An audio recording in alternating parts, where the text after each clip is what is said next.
اعوذ باللہ من الشیطان الرجیم بسم اللہ الرحمن الرحیم وقال علیہ السلام الراضی بفعل قوم قد داخل فیہ معہم علی کل داخل فی باطل اسمان اسم العمل بہ و اسم الرضا بہ۔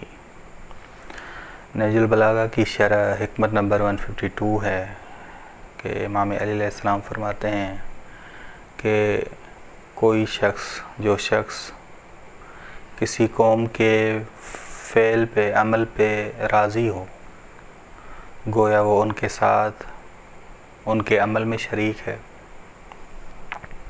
ان کے عمل میں شامل ہے۔ جو کسی باطل میں داخل ہوگا، جو کسی کے غلط فعل میں راضی ہو، کسی کے عمل میں داخل ہوگا، باطل میں داخل ہوگا، اس کے دو گناہ ہیں۔ ایک کہ عمل کرنے کا گناہ، عمل کا بھی گناہ، اور راضی ہونے کا بھی گناہ، دو گناہ، راضی ہونا اور عمل کرنا۔ برے کام کو انجام دینے کا گناہ واضح طور پر اور آشکار ہے، یہ ہمیں پتہ ہے کہ برا کام انجام دینا گناہ ہے۔ کسی کے گناہ پر راضی ہونا یعنی اس کے گناہ میں بھی اس کے گناہ میں شامل ہونا، یعنی وہ عمل کرنا ایسے ہو جاتا ہے، اور راضی ہونا، یہ دو گناہ ہو جاتا ہے۔ راضی ہونا اور اس کے عمل میں شریک ہونا یعنی کرنا خود۔ جیسے جناب صالح علیہ السلام کی اونٹنی کو قتل کرنے والا شخص ایک تھا، لیکن پوری قوم اس شخص کے قتل کرنے پہ راضی تھی۔ تو قرآن نے کیا کہا؟ کذبت ثمود بطغواہا، قوم سمود نے جھٹلایا سرکشی کی وجہ سے۔ قوم سمود نے بس وہ ساری قوم قاتل قرار پائی، نافرمان قرار پائی۔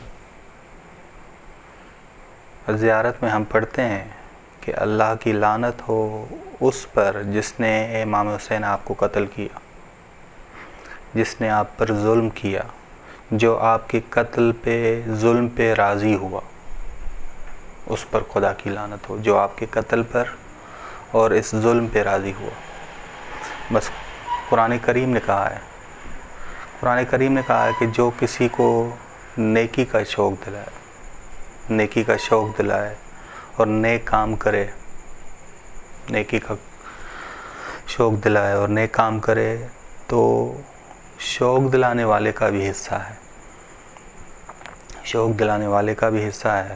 بس راضی ہونا دل سے تعلق رکھتا ہے، اور ہم احادیث میں پڑھتے ہیں، حدیث رسول خدا صلی اللہ علیہ وسلم کہ انما الاعمال بالنیات، اعمال کی مقبولیت نیات پر ہے۔ نیت دل سے انسان انجام دے رہا ہے، شوق سے انسان انجام دے رہا ہے۔ بس کسی کے نیک کام کو ہم نے سنا، ہم خوش ہوئے تو ہم شریک ہیں۔ کسی کے برے کام کو ہم نے سنا، ہم خوش ہوئے، ہم شریک ہوں گے۔ جنگ جمل کے بعد امام علی علیہ السلام سے بعض صحابہ نے کہا کہ کاش ہمارے یہ بھائی ہوتے یا ہمارے رشتہ دار ہوتے تو وہ بھی خوشحال ہوتے کہ ہم نے جنگ جمل جیت لی۔ امام نے فرمایا کیا ان کی چاہت، ان کی معرفت، ان کی محبت ہمارے ساتھ تھی؟ وہ حقیقی امام کو پہچانتے تھے؟ کہا ہاں۔ اب وہ مل کر ہم سے لڑے ہیں، وہ لڑنے والے تھے جنگ جمل میں، بلکہ وہ لوگ جو آئندہ ماں کے شکموں میں پیدا ہوں گے اور معرفت امام رکھیں گے تو وہ بھی مل کے لڑے ہیں۔ اور ابھی زمانے نے جن کو ظاہر نہیں کیا، بعد والے دور میں جیسے امام مہدی کے زمانے میں یا امام حسن عسکری علیہ السلام کے زمانے میں آئیں گے یا آخری ائمہ کے دور میں آئیں گے، اور اپنے امام کی معرفت رکھیں گے، صحیح معرفت، درست معرفت، تو وہ بھی مل کے لڑے ہیں، وہ بھی جنگ جمل میں شریک ہوئے ہیں اور لڑے ہیں، ان کو بھی ثواب جائے گا۔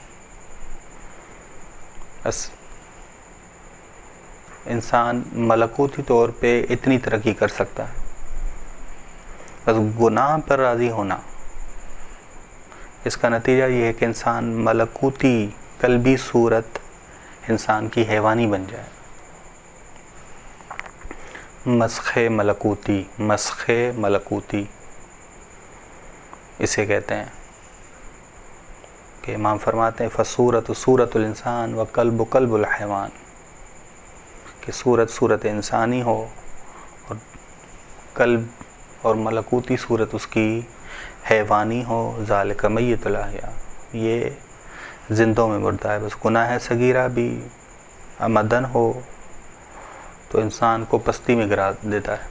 اگر کسی کے کام پہ گناہ پہ راضی ہونا ہے تو وہ بھی پستی میں گرنا ہے۔ بس پستی میں گرنے سے مراد کیا ہے کہ انسان مشرکانہ باتیں کرتا ہے، مشرکانہ کام کرتا ہے، غیر اللہ سے امید رکھتا ہے، یہ پستی میں گرنا ہے، پستی میں گرنا ہے۔ بس انسان خود بھی برا کام انجام نہ دے، امام فرما رہے ہیں خود بھی برا کام انجام نہ دے اور دوسروں کے برے عمل پہ راضی بھی نہ ہو، دوسروں کے برے عمل پہ راضی بھی نہ ہو۔ بس انسان خود نیک کام انجام دے اور دوسروں کے نیک کام پہ راضی ہو، اسے کہتے ہیں کہ اس کی ملکوتی صورت خوبصورت ہے، اس کی ملکوتی صورت قلبی صورت یہ ہے کہ یہ حیات طیبہ رکھتا ہے۔ وصلی اللہ علی محمد اہل بیتہ الطیبین الطاہرین۔